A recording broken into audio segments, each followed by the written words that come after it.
हाँ तो बच्चे लोग देखो, तुम लोगों को कल विज्ञान का पढ़ाए थे ना, फिजिक्स का ऑब्जेक्टिव पढ़ाए थे। आज क्या चीज का पढ़ाना है? हिस्ट्री का, मतलब इतिहास का ऑब्जेक्टिव बतलाना है। ठीक है, देखो एसएसटी का एग्जाम कितना नंबर के होगा? 80 नंबर का। ठीक है, उसमें से 40 ऑब्जेक्टिव बनाना है, 40 सब्जेक्टिव। ठीक है, देखो 80 गो ऑब्जेक्टिव रहेगा, उसमें से कितना बनाना है? 40 गो। ठीक है, तो जो ऑब्जेक्टिव जो क्वेश्चन पूछेगा तुम लोगों को एसएसटी में 80 को पूछेगा, ऑब्जेक्टिव 80 को ना पूछेगा, उसमें से कितना बनाना है? 40 गो। अब विषय क्या है? 4 है, हिस्ट्री, ज्योग्राफी, इकोनॉमिक्स और पॉलिटिकल साइंस, और एक आपदा प्रबंधन भी होता है, तो वो ज्योग्राफी में मिक्स होता है उसका। ठीक है, ऐसे चार ही ठीक है, इसका 4 ही चैप्टर मतलब बुक है इसका। ठीक है, यहाँ देखो सब विषय में एक औसत निकालो कि अगर 4 विषय है, हिस्ट्री, ज्योग्राफी, इकोनॉमिक्स, सिविक्स, तो किसी में से हो सकता है 11 पूछे ऑब्जेक्टिव, किसी में से 9 पूछे, किसी में से 10 पूछे। ठीक है, जैसे 12 पूछ दिया ज्योग्राफी से ऑब्जेक्टिव, ठीक है, 10 पूछ दिया हिस्ट्री से, फिर 10 पूछ दिया पॉलिटिकल से, और 8 पूछ दिया इकोनॉमी से। ठीक है, समझ गया ना? 12 इसीलिए कहा ज्योग्राफी में कि आपदा प्रबंधन जो चैप्टर है अलग है, उसमें से भी 2-3 ऑब्जेक्टिव रहता है। ठीक है, 3-4 ऑब्जेक्टिव से बेसी नहीं रहेगा। ठीक है, तो 40 गो ऑब्जेक्टिव बनाना है। कितने में से बनाना है? 80 में से कितना बनाना है? 40 गो। और जिस बच्चा का ना अगर ऑब्जेक्टिव सही है, परीक्षा में ऑब्जेक्टिव बढ़िया है, तो उसका नंबर आएगा ही, और ऑब्जेक्टिव गलती रहेगा तो नहीं आएगा। कारण क्या है कि सब्जेक्टिव जो रहता है ना, हिस्ट्री या ज्योग्राफी जो भी विषय में से सब्जेक्टिव पूछेगा, तो सब्जेक्टिव में सब लिखता है गलतियां सही, बना बना के अपना से लिखता है कि नहीं लिखता है? गलती कहाँ करता है? ऑब्जेक्टिव में। जिसका और ऑब्जेक्टिव कन्फर्म नहीं है, उसको याद नहीं है, तो हो सकता है गलती टिक मार देगा। तो 40 गो में अगर ऑब्जेक्टिव 25 गो सही हुआ, 15 गो गलती कर दिया, तो इसमें तो ऑब्जेक्टिव में गलत करेगा तो डायरेक्ट गलती ना होगा, नंबर तो नहीं देगा, क्योंकि कंप्यूटर से चेक होता है इसको। सब्जेक्टिव में होता है कभी 2 नंबर का क्वेश्चन में लिखियो देगा 4-5 लाइन, बुढ़वा को लेगा 1 नंबर दे देगा उसको, और अच्छा से लिखेगा तो 2 में 2 देगा। अगर लड़का नॉर्मल है, पढ़ने में भी ठीक नहीं है, तो 5 नंबर का सब्जेक्टिव में एगो बनाना होता है, एगो हिस्ट्री में, एगो ज्योग्राफी में रहता है ना कि सब विषय में। ठीक है, तो अगर 5 नंबर का क्वेश्चन लिखता है तो 5 में ना देगा तो 3 नंबर देगा, 4 देगा, 2 देगा, कुछ नॉर्मलो लेगा कि 2-3 नंबर आइए जाता है। ठीक है, दिक्कत कहाँ होता है? ऑब्जेक्टिव में। ऑब्जेक्टिव में तुमको और कन्फर्म बनाता है 40 में 40 सही तो 40 में 40 देगा, और ऑब्जेक्टिव 40 में 40 उठा लिया सही तो तुम्हारा नंबर अपने आप आएगा 80+80, 85, 90 जितना तुम उठा सकता है। ठीक है, उस ऑब्जेक्टिव पर डिपेंड करेगा, तब ऑब्जेक्टिव ठीक रहेगा तो 80+ नंबर आएगा, इससे कम आने का सवाल ही नहीं है। ठीक है, अगर सब्जेक्टिव बढ़िया से बना दिया तो मेन इसका कोई विषय का ऑब्जेक्टिव ही मेन रहता है, इसलिए ऑब्जेक्टिव पर पूरा फोकस करो। ठीक है, और जितना ऑब्जेक्टिव बतलाएंगे हम उतना तुम लोग को याद रहना चाहिए। ठीक है, वही वीवीआई क्वेश्चन रहेगा, उसी में से क्वेश्चन आएगा। ठीक है ना? देखो यहाँ सबसे पहले ऑब्जेक्टिव बतलाना तुम लोगों को पहला चैप्टर में के यूरोप में राष्ट्रवाद। ठीक है, यूरोप में राष्ट्रवाद से। ठीक है, ऑब्जेक्टिव देख लो, जितना बता देखो और सुन के तुमको याद हो जाएगा, और जो बतलाएंगे उसी में से आएगा परीक्षा में। ठीक है, इसके अलावा भी हम तुमको अलग से, अगर इसमें से अभी जो बतला रहे याद हो जाएगा तो अलग से भी ऑब्जेक्टिव देंगे जो गेस पेपर में नहीं हो, एक भी ऑब्जेक्टिव तुम लोग को नहीं छूटेगा। ठीक है, देखो इसमें प्रैक्टिकल भी रहता है, 20 नंबर का रहता है ना प्रैक्टिकल, तो ऑब्जेक्टिव तुम 40 बना देता है, फिर प्रैक्टिकल में तुमको 18-19 दे देता है। अगर सब्जेक्टिव में 40 में तुम 35 या 40 भी लिया था, तुमको 88, 90, 90 आराम से आ जाएगा। ठीक है, यहाँ देखो पहला ऑब्जेक्टिव इसका देखो, कह रहा है इसमें रॉबर्ट ओवन कहाँ का निवासी था? कहाँ का निवासी था? रॉबर्ट ओवन कहाँ का निवासी था? ब्रिटेन का। ठीक है, तो क्वेश्चन लिखना रॉबर्ट ओवन कहाँ का निवासी था, याद होगा ना, कथी के? ब्रिटेन का। ठीक है, आगे देखो यंग यूरोप की स्थापना कब हुई थी? तो 1928 में। कब हुआ था यंग यूरोप की स्थापना? 1928 में। यंग यूरोप की स्थापना कब हुआ? 1928 में। ठीक है, देखो यंग इटली की स्थापना किसने की थी? यंग इटली की स्थापना किसने की थी? ठीक है, तो किसने किया था? मेजनी ने। किसने किया था? परेले है ना, देखो मेजनी कौन था? परेले गणतांत्रिक विचारों का समर्थक था। ठीक है, योग्य सेनापति था, परेले है ना। तो कह रहा है कि यंग इटली की स्थापना किसने की थी? तो मेजनी ने। कौन किया था? मेजनी ने। ठीक है, आगे देखो यंग यूरोप की स्थापना कौन किया था? कौन यंग यूरोप की स्थापना कौन किया था? तो भी क्या होगा? मेजनीय होगा। क्या कौन होगा? मेजनीय। यंग इटली और यंग यूरोप दोनों का क्या होगा? मेजनी। क्लियर? ठीक है, आगे देखो, इटली के एकीकरण का मसीहा कौन था? तो मेजनी। इसका भी कौन होगा? मेजनी। तीनों का क्या क्या हो गया? मेजनी। इटली के एकीकरण का मसीहा कौन था? मेजनी। इटली के एकीकरण का तलवार कौन था? तो गैरिबाल्डी। याद है ना? एकीकरण का तलवार किसे कहा था? गैरिबाल्डी। और एक और क्वेश्चन है, गैरिबाल्डी पेशे से क्या था? तो नाविक था। नाविक मतलब नाव चलाने वाला। गैरिबाल्डी ने अपना सेना बना के इटली के प्रांत सिसिली पर आक्रमण कर दिया था। ठीक है, अक्यूटर इमैनुअल को अपना प्रधानमंत्री घोषित कर दिया था वहां को। ठीक है, खुद कृषक कार्य में लग गया था। तो गैरिबाल्डी पेशे से क्या था? ये भी ऑब्जेक्टिव पूछ सकता है, इसमें होगा। ठीक है, आगे आगे देखो, जर्मनी के एकीकरण के लिए कौन उत्तरदायी था? तो कौन उत्तरदायी था? बिस्मार्क। कौन उत्तरदायी था? बिस्मार्क। ठीक है, यानी जर्मनी के एकीकरण कौन किया था? बिस्मार्क ने किया था। कौन किया था?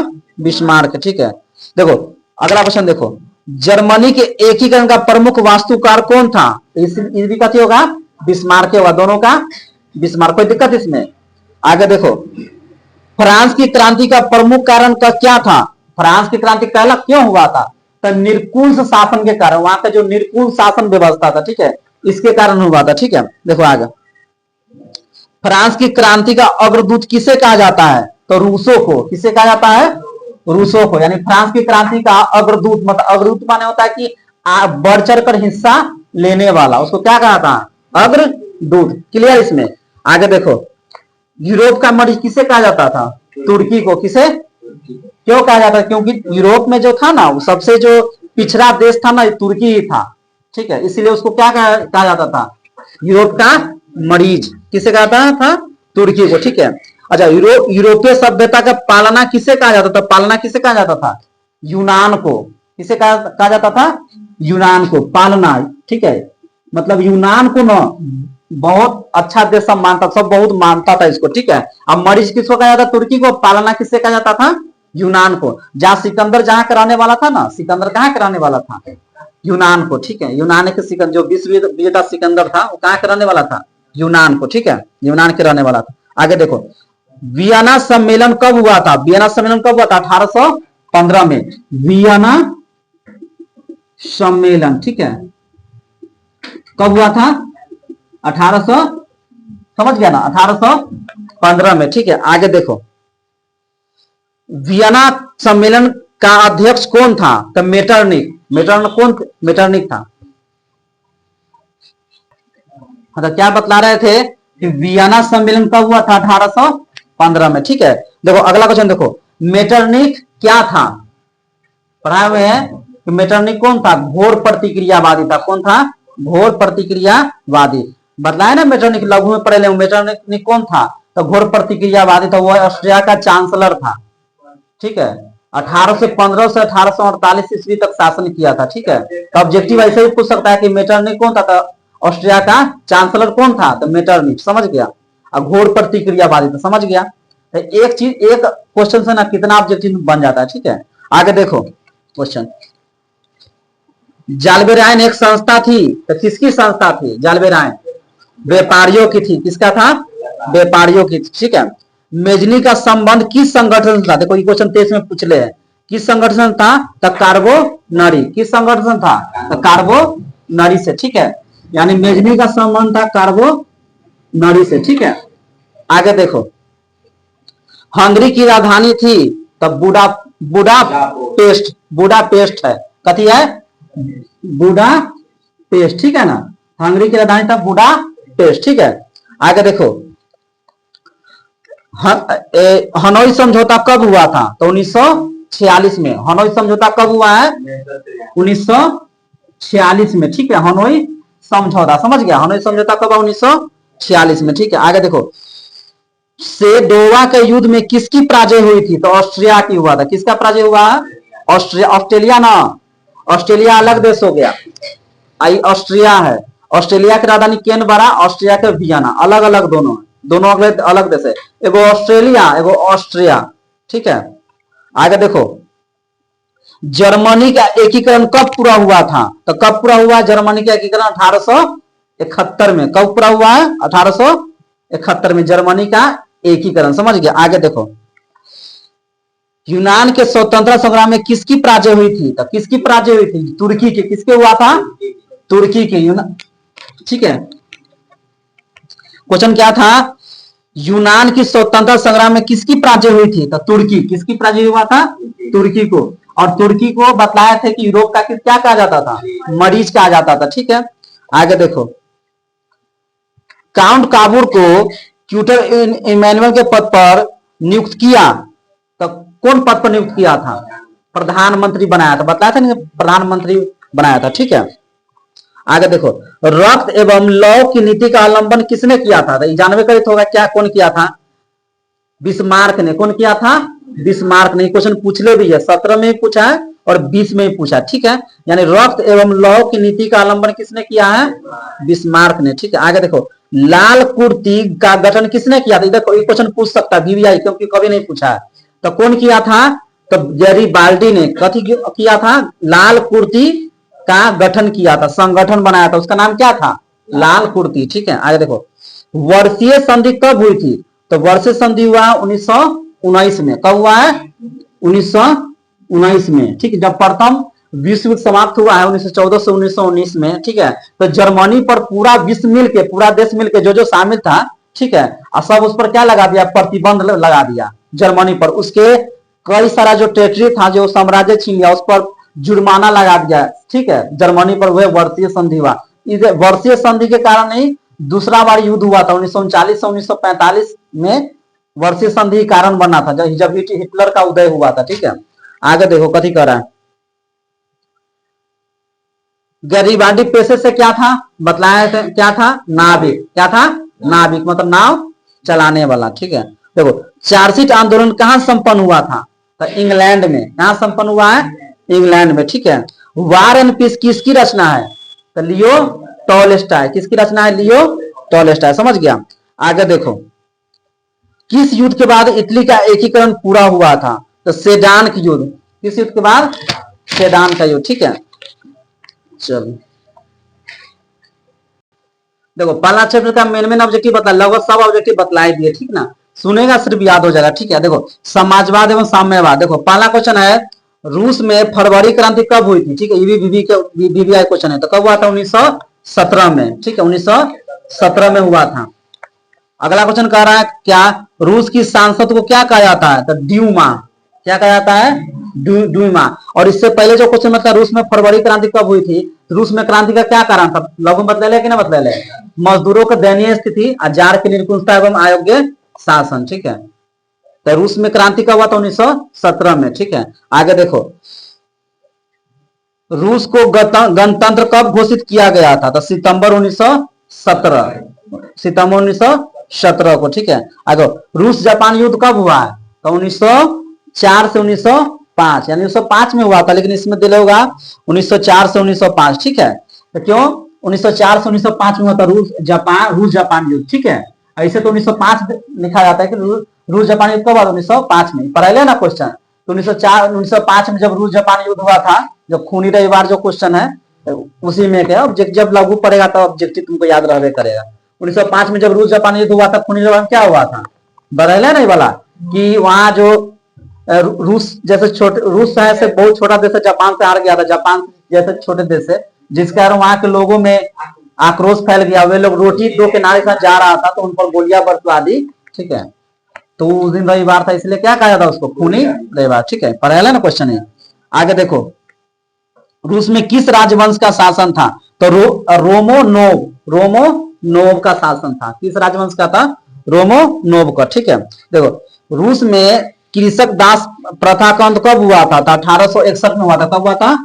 1861 में। ठीक है। कृषक दास प्रथा का अंत कब हुआ? 1861 में। ठीक है। देखो, लेनिन की मृत्यु कब हुआ था? तो 1924 में। कब हुआ था? 1924 में। लेनिन की मृत्यु कब हुआ? 1924 में। कोई दिक्कत? आगे देखो, चेका क्या था? चेका क्या था? तो चेका क्या था? पुलिस दास्ता था। क्या था? पुलिस दास्ता। समझ गया। लेनिन का उत्तराधिकारी कौन बना था? तो स्टॉलिन। उसका मतलब लेनिन का उत्तराधिकारी कौन बना था? स्टॉलिन। और उसके पहले बतला चेका क्या था? तो पुलिस दास्ता। ठीक है।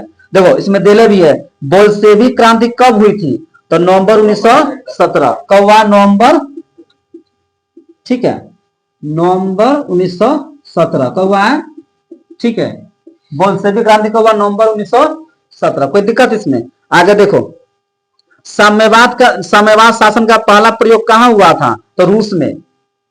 पहला मतलब किसे, पहला प्रयोग कहां किया गया था, तो रूस में। साम्यवाद शासन का पहला प्रयोग कहां हुआ था, रूस में। तो इसलिए रूस को कहा था साम्यवादी देश, समाजवादी देश। समाजवादी देश पढ़े होंगे, इकोनॉमिक्स में क्वेश्चन नहीं है। ऐसे तो हिस्ट्रियों में है कि पूंजीवादी में होता है कि जहां पर होता है कि आम लोगों का अधिकार होता है, ठीक है, उत्पादन के साधनों पर। और समाजवादी में सरकार के मिश्रण, मतलब मिश्रित में दोनों का, ठीक है, पहले क्वेश्चन थे, ठीक है। सोवियत संघ का विघटन कब हुआ है, तो 1991 में। सोवियत संघ जो बनाया गया था, जिसका एक मतलब कि यूनियन था सबके, जिसका मेन रूस था, उसका कब हुआ विखंडन, 1991 में। कब हुआ, 1991 में सोवियत संघ का विघटन, ठीक है। देखो, दुनिया का के मजदूर एक हो, किसने कहा था, तब कार्ल मार्क्स। कौन कहा था, कार्ल मार्क्स, दुनिया के मजदूर एक हो, ठीक है। आगे देखो, रासपुटिन कौन था, रासपुटिन कौन था, तो भ्रष्ट पादरी। कौन था, भ्रष्ट पादरी। रासपुटिन पुटिन कौन था, भ्रष्ट पादरी, ठीक है। अप्रैल थीमस किसने तैयार किया था, तो लेनिन ने। कौन तैयार किया था, लेनिन ने, ठीक है। आगे देखो, नई आर्थिक नीति का जन्मदाता कौन था, तो लेनिन। कौन था, लेनिन, ठीक है। नई आर्थिक नीति, नेप जिसको कहा था, नेप, NE, आप इसको, ठीक है, उसका कोड NEP, यानी कि नई आर्थिक नीति का कौन था जन्मदाता, लेनिन, ठीक है। आगे देखो, दास कैपिटल का प्रकाशन किस वर्ष हुआ था, तो 1867 में। कब हुआ था, 1800, दास कैपिटल जो था उसका प्रकाशन हुआ, उस पुस्तक का प्रकाशन 1867 में, ठीक है। वार एंड पीस किसकी रचना है, तो टॉलस्टॉय, लियो टॉलस्टॉय नहीं था, वार एंड पीस, तो टॉलस्टॉय की रचना है, ठीक है। टॉलस्टॉय क्या चीज की रचना किया, वार एंड पीस के, ठीक है। लाल सेना का गठन किसने किया था, क्वेश्चन बीबी, लाल सेना का गठन किसने किया था, तो ट्रॉट्स्की। कौन किया था, ट्रॉट्स्की, यही ना किया था, ट्रॉट्स्की ने। देखो, अब तीसरा चैप्टर में देखो, हिंद चीन में राष्ट्रवादी आंदोलन का ऑब्जेक्टिव, ठीक है। इस चैप्टर में से भी ठीक ठाक ऑब्जेक्टिव पूछेगा, 10-11 तो रहबे करता, 3-4-5 को पूछ सकता है, 2-3 को, ठीक है। देखो इसमें कड़ा, इसमें पहला क्वेश्चन, हिंद चीन पहुंचने वाला प्रथम व्यापारी कौन था, तो पुर्तगाली था। कौन था, पुर्तगाल में। हिंद चीन में कौन पहुंचा था सबसे पहले, पुर्तगाली। नहीं, क्वेश्चन पिछले मतलब 22 में पूछा है, 20 में पूछा है, ठीक है। ऐसे मतलब 2 साल पहले पूछा है, ठीक है। कड़ा, हिंद चीन क्षेत्र में कौन देश आते हैं, तो काम्बोडिया था, वियतनाम था और लाओस था, 3 गो देश था, ठीक। काम्बोडिया, वियतनाम और लाओस, ठीक है। आगे देखो, हिंद चीन में बसने वाले फ्रांसीसी कहे जाते थे, तो कोलोन, ठीक है। सब क्वेश्चन पूछ सकता है, क्या कहा जाता था, कोलोन, ठीक है। तो हिंद चीन में फिर कह रहा है कि कौन राष्ट्र शामिल नहीं था हिंद चीन में, तो चीन नहीं शामिल था। वहां तो काम्बोडिया, वियतनाम, लाओस तो शामिल था, चीन नहीं ना था। चीन तो अलग देश ना था, वियतनाम अलग देश था, ठीक है। आगे देखो, वियतनामी कम्युनिस्ट पार्टी का संस्थापक कौन था, तो हो ची मिन। जो क्वेश्चन पढ़ा, हो ची मिन कौन था, चाहे हो ची मिन मार्क क्या है, जो इसी के नाम पर जो मार्क था, ठीक है ना। पढ़ा तो हो ची मिन मार्क क्या, जैसे अमेरिका सैकड़ों बार उसे क्षतिग्रस्त कर चुका था, लेकिन वियतनामी समर्थक उसे, वियतकांग के समर्थक उसे तुरंत मरम्मत कर लेते, क्योंकि इसी रास्ता से उनका व्यापार का काम होता था, उनका जीवन रेखा था, ठीक है, ये रास्ता पहले होंगे।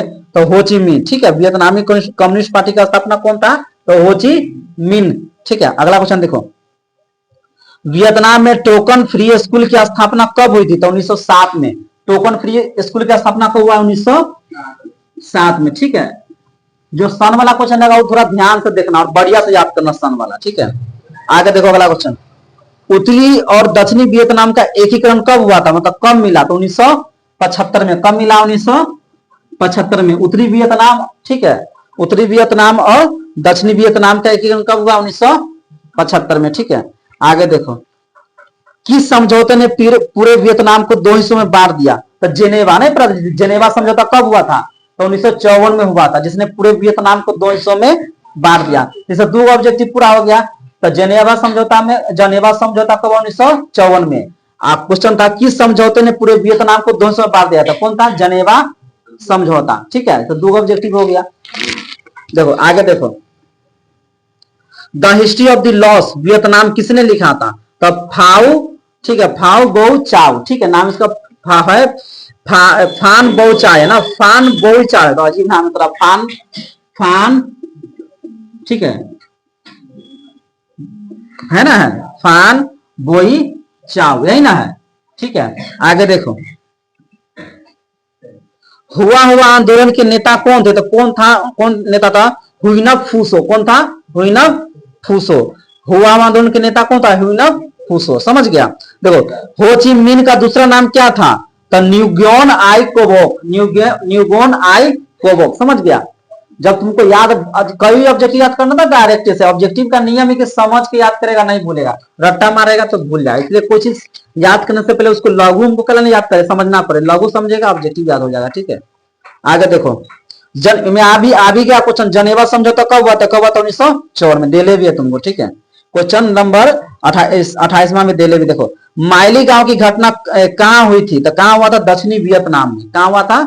दक्षिणी वियतनाम में। और दक्षिणी वियतनाम पर ना अमेरिका का प्रभुत्व था। पूरे जो वियतनाम के बंटवारा हुआ दो हिस्सों में, उत्तरी वियतनाम और दक्षिणी वियतनाम, तो उत्तरी अमेरिका के पर रूस ले लिया, रूस का अधिकार तो साम्यवादी है, और दक्षिणी पर किसका अधिकार हो गया? अमेरिका का। ठीक है, आगे देखो, अंकोरवोट का हिंदू देवता का मंदिर का, अंकोरवोट में हिंदू देवता का मंदिर कहाँ था? काम्बोडिया में। कहाँ है? काम्बोडिया में। ठीक है, आगे देखो, काम्बोडिया की राजधानी कहाँ है? तो कहाँ है? नोम पेन्ना। नोम पेन्ना है। ठीक, काम्बोडिया की राजधानी। ठीक है, आगे देखो, यहाँ इंडो चाइना की देश का उपनिवेश था? इंडो चाइना की देश का उपनिवेश था फ्रांस का। किसका था? इंडो चाइना किसका उपनिवेश था? उपनिवेश का अर्थ करते पूछेगा तुमको परीक्षा में लोगों, उपनिवेश का क्या अर्थ होता है? तो उपनिवेश का अर्थ होता है कि जब एक मजबूत देश किसी कमजोर देशों पर, दूसरे कमजोर देशों पर अधिकार करके उनका आर्थिक शोषण करते हैं, ठीक है, सामाजिक शोषण करते हैं, तो क्या कहते हैं? उपनिवेश। समझ गया? आगे देखो, अनामी दल का संस्थापक कौन था? अनामी दल का संस्थापक, ठीक है, तो इसका है राजा फूसे लियोंग कियाचो जुतन आई। ठीक है, तीनों था, मतलब ये सभी। ठीक है, आगे देखो, हनोई समझौता कब हुआ था? बतलाई दिया 1946 में। कब हुआ था? 1900 हनोई समझौता हुआ था 1946 में। ठीक है, देखो, अब अगला चौथा चैप्टर का देखो, भारत में राष्ट्रवाद का ऑब्जेक्टिव। ठीक है, भारत के बारे में इसमें रहेगा। ठीक है, गांधी जी से के बारे में रहेगा, भारत में कौन आंदोलन हो उसके बारे में रहेगा ऑब्जेक्टिव। ठीक है, देखो, इसमें कह रहा है क्वेश्चन पहला कि गांधी को महात्मा की उपाधि किसने दी थी? तो रविंद्रनाथ टैगोर ने दिया। कहा था? ठीक है, सबसे पहले रविंद्रनाथ टैगोर थे ना, वही कहे थे महात्मा। ठीक है, ठीक है, गांधी जी ने सर्वप्रथम किस अंग्रेजी नीति का विरोध किया था? तो नस्लवाद, नस्लवाद का विरोध किए थे। ठीक है, किसका किए थे? नस्लवाद का। ठीक है, नस्लवाद मतलब होता रंग भेद, मतलब किए थे। ठीक है, आगे देखो, गांधी जी दक्षिण अफ्रीका कब गए थे? तो कब गए थे? 1893 में। अब कब आए थे वापस? 1915 में वापस आए थे और 1893 में गए थे। ठीक है, आगे देखो, गांधी जी ने दांडी यात्रा किस तिथि को आरंभ किया था? तो 12 मार्च 1930। कब किए थे? 12 मार्च 1930 को। तो क्या बतला रहे तुम लोगों को कि गांधी जी ने दांडी यात्रा किस तिथि को आरंभ किया था? तो 12 मार्च 1930 को। और जब दांडी यात्रा तुम लोग को पढ़े लघु में, दांडी यात्रा में क्या हुआ था कि नमक पर है ना कर बढ़ा दिया था अंग्रेजी सरकार, तो उसका विरोध करने के लिए दांडी यात्रा शुरू किए थे गांधी जी। ठीक है, कि समुद्र तट पर पहुंचकर समुद्र के पानी से नमक बनाकर नमक कानून का क्या किए थे? उल्लंघन किए थे, मतलब सरकार को बताए थे कि नमक पर कर बढ़ाना उचित नहीं है। ठीक है, देखो अगला क्वेश्चन देखो, महात्मा गांधी ने किस पत्रिका का संपादन किया था? पहले यंग इंडिया, पढ़े ना यंग इंडिया, लघु में भी क्वेश्चन यंग इंडिया समाचार पत्र के बारे में बताएं। यंग इंडिया कौन संपादन किया था? महात्मा गांधी। इसी पत्र के माध्यम से वो भारत में राष्ट्रवादी आंदोलन का प्रचार प्रसार किए थे। ठीक है, आगे देखो, नमक कानून तोड़ने के गांधी जी ने कौन सा स्थान चुना था? तो दांडी। वही क्वेश्चन सेम है, दांडी स्थान, दांडी जो गुजरात में है। ठीक है, दांडी स्थान चुने थे। ठीक है, आगे देखो, महात्मा गांधी के अपना राजनीतिक गुरु किसे मानते थे? तो किसे मानते थे? गोपाल कृष्ण गोखले को अपना राजनीतिक गुरु मानते थे, गोपाल कृष्ण गोखले को। समझ गया? आगे देखो, हिंद स्वराज नामक पुस्तक किसने लिखा था? तो गांधी जी, महात्मा गांधी। ठीक है, आगे देखो, चौरा चौरी वर्तमान भारत में किस राज्य में है? तो जन्मकृत होगा उत्तर प्रदेश में।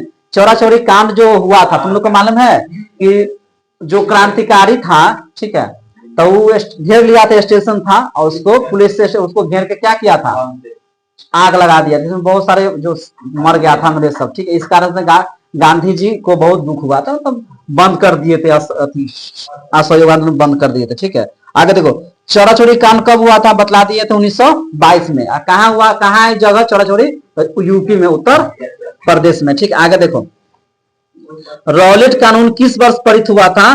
तो 1919। बुआ देख लो, बड़ी मार मारेंगे, आराम से रहो, हटी तोरा तोड़ेंगे। देखो, रॉलेट कानून कब पारित हुआ था? 1919 में। देखो आगे देखो, रॉलेट एक्ट के विरोध में देशव्यापी हड़ताल कब हुआ था? तो 6 अप्रैल 1919 को हुआ था। कब हुआ था? 6 अप्रैल 1919 को। ठीक है, आगे देखो, साइमन कमीशन किस वर्ष भारत आया था? तो किस वर्ष आया था? तो 1928 में। साइमन कमीशन जब 1928 में आया था भारत, उसको बहुत विरोध हुआ था। ठीक है, यहाँ विरोध किया गया था। ठीक है, आगे देखो, स्वराज दल की स्थापना किस वर्ष हुई थी? तो 1923 में। कब हुआ था? 1923 में। ठीक है, साइमन कमीशन कब आया? 1928 में। कब आया? 1928 समझ गया। रॉलेट एक्ट कब पारित हुआ? रॉलेट एक्ट 1919 में, रॉलेट, ठीक है, एक्ट। ठीक है, आगे देखो, कब पारित हुआ? 1919 में। ठीक है, आगे देखो, क्रांतिकारी नेता सूर्य सेन का उपनाम क्या था? तो मास्टर दा। क्या नाम था उसका? मास्टर दा। ठीक है, सूर्य सेन का उपनाम मतलब होता एक और नाम, जो जैसे महात्मा गांधी का उपनाम क्या है? बापू, बापू के नाम से पुकारता है सब। ठीक है, उसी प्रकार इनका उपनाम क्या था? मास्टर दा। ठीक है, ऑल इंडिया मुस्लिम लीग की स्थापना कब हुआ था? पढ़े होंगे तो 1906 में पढ़ाए थे ना, कि मुस्लिम लीग की स्थापना क्या उद्देश्य था? तो मुस्लिमों को हितों की रक्षा करना, मुसलमानों को सरकारी पदों पर बैठाना, वकील बनवाना, जज बनवाना। ठीक है, तो मुस्लिम लीग की स्थापना कब हुआ था? पूरा कब हुआ था? 30 दिसंबर 1906। तो 1906 में। ठीक है, आगे देखो, करा अल्लूरू सीताराम राजू कौन था? तो कौन था? आंध्र प्रदेश का एक आदिवासी नेता था। कथी था? आंध्र प्रदेश का एक आदिवासी नेता। ठीक है, भारतीय कम्युनिस्ट पार्टी की स्थापना किसने किया था? सत्य भगत ने। कौन किया था? सत्य भगत ने। ठीक है, भारतीय कम्युनिस्ट पार्टी की स्थापना किसने किया था? सत्य भगत ने। आगे देखो, भारतीय राष्ट्रीय कांग्रेस की स्थापना किस वर्ष हुई? इसके संस्थापक कौन थे? तो 1885 में हुआ था, ए.ओ. हुम ने किया था। कौन किया था? ए.ओ. हुम ने 1885 में हुआ था। ठीक है, ऐसे तो क्वेश्चन पूछ देगा कि भाजपा का स्थापना सब पॉलिटिकल में आता था, 1980 में हुआ था, कांग्रेस का हुआ 1885 में हुआ था। ठीक है, आगे देखो, करा मोपाला विद्रोह कब हुआ था? कहाँ हुआ था? मोपाला विद्रोह कहाँ हुआ था? तो कहाँ हुआ था? केरल में। कहाँ हुआ था? केरल में। मोपाला विद्रोह कहाँ हुआ है? केरल में। ठीक है, फिर अगला क्वेश्चन देखो, 1905 में बंगाल विभाजन किसके समय हुआ था? तो लॉर्ड कर्जन। क्या नाम था उसका? गवर्नर का नाम लॉर्ड कर्जन। ठीक है, तो बंगाल के विभाजन क्यों किया? क्यों? उस हिंदू मुसलमान में फूट डालने के लिए। उसका अलग ही नीति था। उसका नीति था कि से बंगाल, मतलब कि बंगाल बहुत बड़ा था, वो तो ये भी था कि वो बहुत नहीं संभाल सकता था, इतना बड़ा था, और कि भारत में फूट डालने के लिए, इसको ना विवाद कराने के लिए बंगाल को क्या किया था? पूर्वी बंगाल और पश्चिम बंगाल बांट दिया था। ठीक है, समझ गया ना। आगे देखो, पूर्वी बंगाल में मुसलमान ज्यादा था, पश्चिम बंगाल में हिंदू ज्यादा था। ठीक है, आगे देखो, गोलमेज सम्मेलन कहाँ हुआ है? तो लंदन में। गोलमेज सम्मेलन कहाँ हुआ था? लंदन में। ठीक है, आगे अगला क्वेश्चन देखो, तीन कठिया प्रणाली किन पर लागू की गई थी? तो किसानों पर तीन कठिया प्रणाली, जो नहीं होता था, नील खेती करना पड़ता था। ठीक है, वही तीन कठिया प्रणाली। ठीक है, वेदों की और लौटो के नारा किसने दिया था? दयानंद सरस्वती, स्वामी दयानंद सरस्वती, वेदों की और लौटो का नारा दिए। ठीक है, आगे, तुर्की में खलीफा का पद किस वर्ष समाप्त किया गया था? तो 1924 में। कब समाप्त किया गया था? 1924 में। ठीक है, आगे देखो, खोंड विद्रोह कब और कहां हुआ था? खोंड विद्रोह तो 1914 में उड़ीसा में हुआ था। खोंड विद्रोह कब हुआ था? 1914 उड़ीसा में। ठीक है, आगे देखो, अलीगढ़ आंदोलन का नेतृत्व किसने किया था? तो किसने किया था? सर सैयद अहमद खान। अलीगढ़ आंदोलन का नेतृत्व किसने किया था? सर सैयद अहमद खान। ठीक है, कांग्रेस अब किस देश से लिया गया था? तो अमेरिका से। किस देश? कांग्रेस अब कहां से लिया गया है? अमेरिका से। जब संविधान जब निर्माण हुआ तो बहुत सारा जो भारत का जितना भी है ना, उसका नीति, नियम, अनुच्छेद सब कहां से? सब दूसरा दूसरा देश से। ठीक है, यहाँ के जो लेखक थे, संविधान निर्माता थे, बाबा साहब भीमराव अम्बेडकर थे, या अन्य लोगों का जो सहयोग था, सब अलग अलग देश से कुछ कुछ अच्छा चीज लेकर संविधान लिखा है। तो कांग्रेस शब्द कहां से लिया गया है? अमेरिका से। कहां से? अमेरिका से। ठीक है, देखो अगला क्वेश्चन, पूर्ण स्वराज्य दिवस कब मनाया गया? तो 26 जनवरी 1930। 26 जनवरी 1930, समझ गया?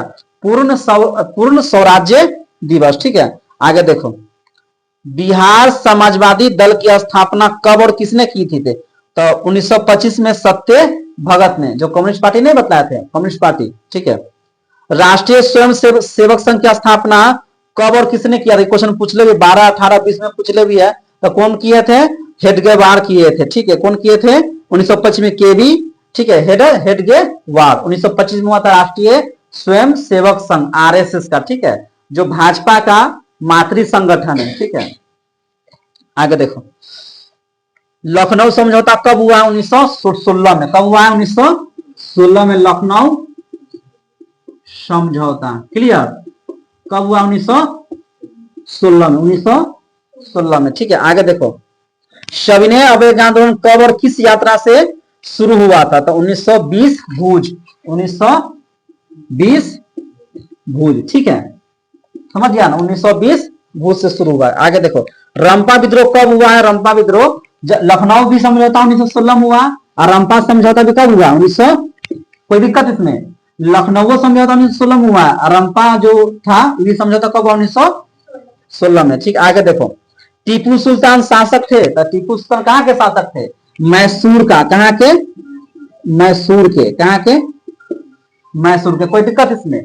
मैसूर के शासक थे। ठीक है, आगे देखो, भारत छोड़ो आंदोलन का प्रसिद्ध नारा क्या था? तो करो या मरो। कोई नारा कौन दिया था? महात्मा गांधी। तो भारत छोड़ो आंदोलन का प्रसिद्ध नारा क्या था? करो या मरो। ठीक है, कौन दिया था? तो ये महात्मा गांधी दिया था। ठीक है, अब कब शुरू हुआ भारत छोड़ो आंदोलन? इतना नहीं दिया ऑब्जेक्टिव में। कब शुरू हुआ है?